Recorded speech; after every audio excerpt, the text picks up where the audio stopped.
Jauh sebelum itu, saya sudah dengar bahwa Mas Budiman ini diplot atau dimungkinkan untuk menjadi cawapres. Tapi kemarin di deklarasi relawan Prabowo Budiman bersatu gitu ya.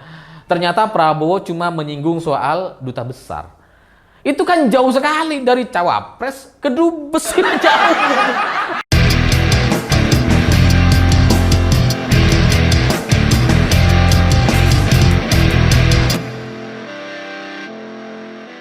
Selamat malam semuanya. Dalam beberapa hari terakhir ini ada banyak orang yang WhatsApp, kirim inbox di Facebook dan Instagram yang pada intinya mereka menanyakan komentar saya terkait sikap atau manuver politik yang dilakukan oleh Budiman Sujatmiko yang kemarin mendeklarasikan membuat organ relawan bernama Prabu, yaitu Prabowo Budiman Bersatu. Banyak orang yang menanyakan, banyak orang juga yang menyalahkan saya karena dulu saya sempat mempromosikan Mas Budiman selama beberapa bulan gitu ya. Dan kemudian orang-orang sekarang meminta pertanggungjawaban saya. Apa komentar saya terkait sikap atau manuver politik yang dilakukan oleh Mas Budiman. Ya sebenarnya seperti yang saya sampaikan di video sebelumnya gitu, bahwa ketika saya menemani Mas Budiman selama beberapa bulan, 6 bulan kalau nggak salah gitu ya, itu dalam rangka upaya untuk mempersiapkan Mas Budiman sebagai calon menteri. Waktu itu saya diminta tolong oleh salah seorang teman dan saya ya temani Mas Budiman ini karena itu adalah sebuah permintaan atau semacam perintah gitu ya, dan saya ya siap untuk melaksanakan itu. Dan saya sama sekali tidak dibayar sedikit pun oleh Mas Budiman selama beberapa bulan itu gitu ya. Bahwa kemudian ada biaya atau uang yang Mas Budiman keluarkan itu sepenuhnya untuk biaya operasional videografer dan editor saya. Saya sama sekali nggak terima. Bahkan saya itu ya keluar uang gitu ya untuk operasional saya sendiri gitu. Jadi malah minus sebenarnya gitu. Tapi ya karena saya dimintai tolong oleh seorang teman yang cukup punya pengaruh besar dalam hidup saya, makanya ya saya siap untuk laksanakan. Karena Mas Budiman saya lihat memang punya ide dan gagasan atau satu pemikiran-pemikiran yang menarik yang mungkin itu bisa bermanfaat untuk negara ini gitu ya. Dan saya ketika melakukan wawancara dalam beberapa kali bikin konten dengan beliau, dengan Mas Budiman, ya saya melihat semua pernyataan-pernyataannya itu cukup meyakinkan dan pemikiran-pemikirannya bagus untuk negara ini ke depan gitu ya. Tapi kalau sekarang kemudian Mas Budiman bikin kelompok relawan Prabu, ya sekali lagi itu di luar kewenangan saya atau di luar kemampuan saya untuk mengendalikan. Bahkan ketika pertemuan pertama Mas Budiman dengan Pak Prabowo di Kartanegara, saya tidak terlibat sama sekali, bahkan tidak diajak diskusi sama sekali. Jadi ya itu memang sudah menjadi keputusan dia sendiri gitu ya. Dan tapi memang agak menarik terkait Mas Budiman ini karena saya menjadi belajar soal politik dan PDI Perjuangan. Karena ketika Mas Budiman datang ke Prabowo Subianto di Kartanegara, ke rumahnya gitu ya, sebenarnya masih ada upaya dari PDI Perjuangan untuk merangkul kembali. Karena saya oleh teman saya lagi itu ditugaskan untuk merangkul Mas Budiman untuk diskusi, untuk bicara gitu ya, dari hati ke hati sebagai teman dan ya sebagai orang yang pernah bersama-sama dengan beliau selama beberapa bulan. Dan seperti yang sudah saya ceritakan di konten sebelumnya gitu, itu kan sudah saya jelaskan itu bahwa ternyata setelah saya temui dan Mas Budiman menyampaikan pandangan-pandangannya terkait dukungannya terhadap Prabowo yang masih belum fix, belum tentu gitu ya, masih menunggu arahan Pak Jokowi katanya. Dan setelah saya laporkan siang jam 12 atau jam 1, ternyata jam 3 sorenya Pak Hasim malah membantah semua laporan yang saya dapatkan dari Mas Budiman. Dan Pak Hasim mengklaim bahwa ya memang Budiman itu ingin mendukung Prabowo Subianto. Dan sekarang dengan deklarasi organ relawan Prabu itu terkonfirmasi bahwa ternyata pernyataan Pak Hasim lah yang benar dan ternyata Budiman lah yang berbohong kepada saya gitu. Tapi setelah laporan yang gagal itu gitu ya, saya sebenarnya kemarin itu juga dimintai tolong untuk berkomunikasi lagi dengan Mas Budiman gitu ya. Pada intinya PDI Perjuangan itu tidak ingin meninggalkan Mas Budiman seperti itu gitu, karena bagaimanapun beliau adalah kader, sudah menjadi anggota DPR 2 periode gitu ya, bahwa kemudian di periode ketiga gagal karena pindah dapil dan sebagainya. Mas Budiman juga sudah jelaskan bahwa itu biasa untuk kader-kader untuk menguji kader-kadernya apakah bisa sama berhasilnya, bisa sama suksesnya di daerah lain kalau dipindah dapil gitu. Jadi ya akhirnya saya melihat bahwa persatuan Mas Budiman dengan PDI Perjuangan itu memang layak untuk diperjuangkan. Makanya ketika saya diminta tolong untuk mempertemukan, untuk menjadi penengah atau orang yang diminta untuk menyampaikan pesan gitu ya, saya setuju dan saya terima itu gitu. Karena ya saya pro dengan Mas Budiman, saya juga pro dengan PDI Perjuangan, dan dua kubu ini sekarang gitu ya, Mas Budiman dengan PDI Perjuangan bagi saya adalah satu semangat yang sama gitu. Tapi ketika tadi pagi gitu ya, Mas Budiman malah membatalkan agenda pertemuan itu gitu. Jadi saya jadi berpikir kayaknya memang ada yang salah dengan Mas Budiman gitu. Karena gini, saya dengan Mas Budiman itu pada hari Kamis itu, bukan hari Kamis, hari Rabu gitu ya, saya diminta untuk menemani atau nganterin Mas Budiman untuk ketemu dengan pengurus PDI Perjuangan untuk komunikasi dan diskusi gitu ya. Jadi saya diminta nganter, setelah nganter ya saya nunggu di luar gitu. Itu rencana awalnya dan itu akan dilaksanakan besok Senin gitu. Nah, kami sudah janjian hari Kamis kemarin gitu ya, dan Mas Budiman sudah oke kita ketemu hari Senin gitu ya. Tapi dengan Mas Alif ya, iya saya temani saya bilang. Tapi kemudian tadi pagi agenda untuk besok, untuk Senin itu malah dibatalkan sepihak sama Mas Budiman dengan alasan beliau ada kerjaan di Riau gitu ya. Jadi besok nggak bisa bertemu dengan pengurus PDI Perjuangan seperti yang sudah dijanjikan, dijadwalkan, direncanakan sejak hari Kamis lalu. Ya bagaimanapun gimana ya? Ya bagaimanapun saya agak sedih juga gitu, karena ya ini bukan soal tiket pesawat yang sudah terlanjur saya beli, ini bukan soal pertemuan yang sudah diset dan agenda yang sudah diset dengan sedemikian rupa, enggak gitu ya. Kalau Mas Budiman bertemu dengan saya dan kemudian dibatalkan atau ditunda atau diganti lain hari, itu enggak masalah gitu, karena saya ini bukan siapa-siapa gitu. Saya cuma orang yang kebetulan ditakdirkan selama beberapa bulan dekat dengan Mas Budiman sejak tahun 2022 gitu ya, untuk menemani beliau bikin konten. Ya saya nggak masalah kalau dibatalkan, dan saya paham gitu ya, orang-orang politisi senior seperti Mas Budiman, seperti yang lain-lain kalau membatalkan agenda itu ya mungkin mereka punya kesibukan dan sebagainya. Tapi ini kan yang pertemuannya nggak cuma dengan saya gitu, tapi dengan pengurus PDI Perjuangan yang cukup baik lah gitu ya, dan yang cukup masih mau membuka pintunya untuk Mas Budiman dengan segala kesalahan atau manuver-manuver politik yang sudah beliau lakukan gitu ya. Jadi meskipun Mas Budiman itu sudah bikin gerakan, sudah datang ke Prabowo dengan pernyataan-pernyataannya di mana-mana, PDI Perjuangan masih mau untuk merangkul dan membuka pintunya untuk Budiman gitu, untuk kembali pulang. Tapi nampaknya Mas Budimannya memang sudah tidak mau berada di dalam gitu ya, terkesan meremehkan atau bahkan mungkin mempermainkan. Saya nggak tahu mana yang benar gitu, karena seingat saya ketika saya berjanji atau membuat satu agenda pertemuan di Jakarta, seingat saya sejak tahun 2015 sampai sekarang tidak pernah ada yang meleset. Ketika jadwal sudah diset, saya sudah beli tiket, itu sampai sekarang belum pernah ada yang batal. Baru sekarang nih, rekor. Mas Budiman yang membatalkan. Gitu.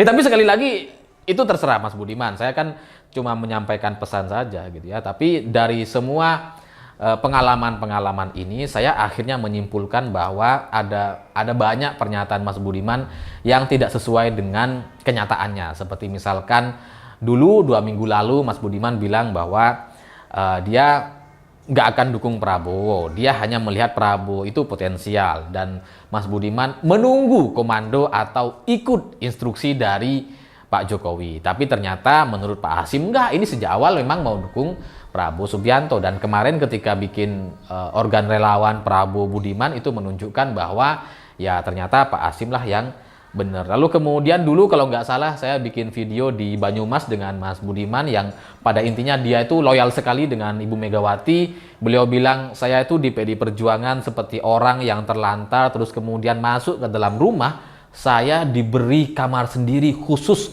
oleh Ibu Megawati. Jadi dia sudah tidak bisa berkata apa-apa lagi kepada PD Perjuangan dan Ibu Megawati. Makanya untuk alasan apapun, untuk keputusan apapun, Mas Budiman ini ikut Ibu Mega. Tapi sekarang kelihatannya itu sudah berbalik karena beberapa faktor-faktor dan alasan-alasan yang tidak bisa saya jelaskan secara detail gitu ya.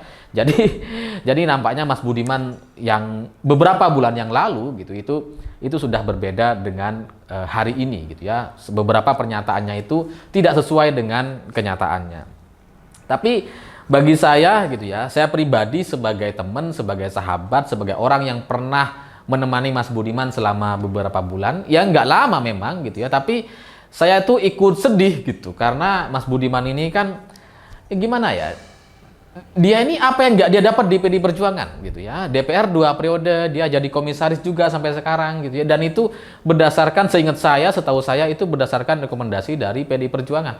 Ya kalau nyalek kan dari PD Perjuangan gitu ya, nggak mungkin dari partai lain gitu. Jadi ya apa yang nggak PD Perjuangan berikan ke dia gitu ya. Jadi kalau sekarang kemudian dia membelot dan melawan seperti melawan instruksi Ibu Megawati yang mencapreskan Pak Ganjar, itu nggak sesuai dengan pernyataan dia beberapa bulan yang lalu di Banyumas. Dan kemarin ketika saya melihat pernyataan Prabowo di Semarang gitu ya, yang menyebutkan Budiman itu cocok untuk duta besar gitu ya, saya terus terang jadi sedih gitu.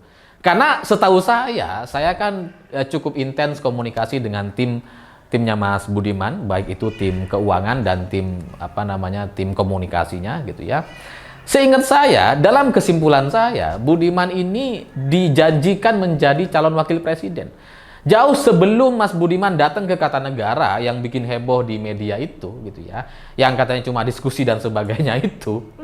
Jauh sebelum itu, saya sudah dengar bahwa Mas Budiman ini diplot atau dimungkinkan untuk menjadi cawapres. Tapi kemarin di deklarasi relawan Prabowo Budiman bersatu gitu ya, ternyata Prabowo cuma menyinggung soal duta besar.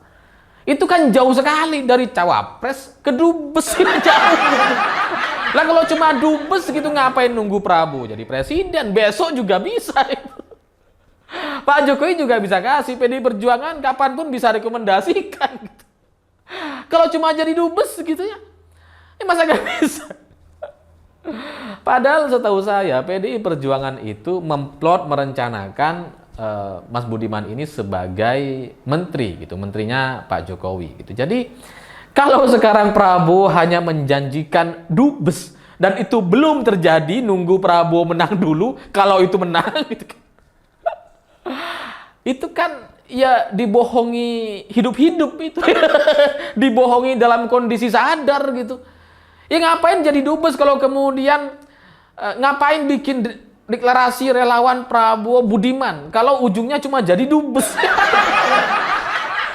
Apa coba gitu. Ya kalau cuma jadi dubes ya Pak Ganjar juga bisa, Pak Jokowi juga bisa gitu ya. Ngapain sampai dukung Prabowo, sampai membelot seperti itu gitu ya. Tapi ya begitulah politik gitu ya. Nampaknya hari ini posisi Mas Budiman itu tidak terlalu kuat. Posisi tawarnya itu lemah sekali karena tidak punya satu kekuatan apapun untuk ditawarkan kepada Prabowo Subianto. Apa coba yang bisa ditawarkan gitu ya? Gerbong dari PDI Perjuangan nggak bisa gitu ya. Mas Budiman itu ketika dipindah dapil pun udah kalah itu, udah nggak bisa menang gitu ya.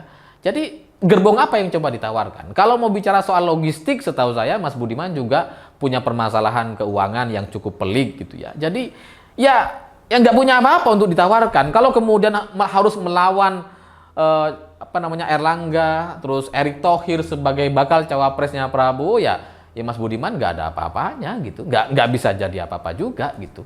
Bahkan dengan Caimin pun ya masih lebih kuat Caimin secara pengaruh partai. Jelas Caimin adalah ketua umum PKB gitu ya. Jadi saya terus terang kasihan gitu karena dari awalnya sebagai calon wakil presiden Ini Prabowo cuma bicara soal dubes gitu. Tapi ya gimana gitu ya, nampaknya ya kali ini, hari ini kalau kita ngelihat deklarasi kemarin Prabowo di Semarang itu kan membutuhkan biaya yang cukup banyak gitu ya. Itu minimal 5 miliar lah untuk sewa dan melakukan koordinasi dengan orang-orang untuk datang ke sana. Saya pikir 5 miliar lah minimal itu untuk biaya itu. Nah ini kalau kemudian setelah ini mau bikin deklarasi di beberapa daerah itu kan bisa kita lihat gitu ya. Kalau di Indonesia ini provinsinya 38, 30 lebih gitu ya. 38 kalau nggak salah, apa 37 gitu ya. Itu kan, iya tinggal kalikan saja 5M udah berapa. Udah banyak banget. Ya dengan posisi tawar yang selemah itu, maka memang ya Mas Budiman nampaknya tidak bisa lagi bermimpi untuk menjadi cawapres atau memberi warna di Pilpres 2024. Karena sudah terkunci oleh Prabowo Subianto. Dikunci sama logistik kayaknya gitu, karena ya acara kemarin itu pasti yang biayai ya Prabowo atau timnya Pak Hasim gitu, nggak mungkin Mas Budiman nggak punya logistik sebesar itu gitu ya setahu saya. Jadi ya untuk orang yang sudah tidak punya posisi tawar, maka dubes pun ya nggak apa-apa. Nah cuma kasihan gitu, sejarah panjang Mas Budiman sejak tahun 98 kalau kemudian hanya ditawari oleh dubes demi membela seorang Prabowo yang pernah mengincarnya dan menculik teman-teman aktivisnya di tahun 98, kan terlalu mahal semua pengorbanannya Mas Budiman itu. Nggak sebanding lah dengan uang-uang yang dikeluarkan oleh Prabowo berapapun itu gitu ya. Karena nyawa-nyawa teman-temannya Mas Budiman sampai sekarang masih nggak jelas gitu ya. Nggak jelas dihilangnya di mana dan sebagainya, dan belum pernah pulang ke rumahnya gitu ya. Jadi ya untuk alasan apapun, berapapun yang dikeluarkan oleh Prabowo nampaknya tidak akan pernah sebanding dengan apa yang sudah dilakukan oleh Mas Budiman sejak tahun 98. Tapi ya begitulah politik, ketika kita terjebak ke dalam satu keputusan, kebijakan, dalam satu sikap, ya nggak bisa bergerak jadinya gitu ya. Itu membuat Mas Budiman kayaknya susah untuk keluar dari situasi ini, sehingga ya dia harus lanjutkan, dia harus tanggung jawab minimal kepada Prabowo Subianto gitu. Karena deklarasi kemarin itu saya yakin ada biaya yang mustahil untuk di refund atau dibatalkan, itu nggak bisa kayaknya. Dan selain itu ketika Prabowo ikut mendeklarasikan relawan Prabowo Budiman di Semarang, di basis suara PDI Perjuangan, di home base-nya Pak Ganjar gitu, karena Pak Ganjar kan di Semarang gitu ya. Saya melihat memang itu adalah watak asli seorang Prabowo Subianto yang memang suka ngadu-ngadu gitu. Itu mengingatkan saya kepada peristiwa tahun 2019 lalu. 2019 itu Gerindra dan Prabowo bikin posko pemenangan tepat di depan Markobar, bersebelahan gitu ya, berseberangan gitu. Dan mereka bikin posko pemenangan tuh di Solo gitu ya, di basis di rumah Pak Jokowi.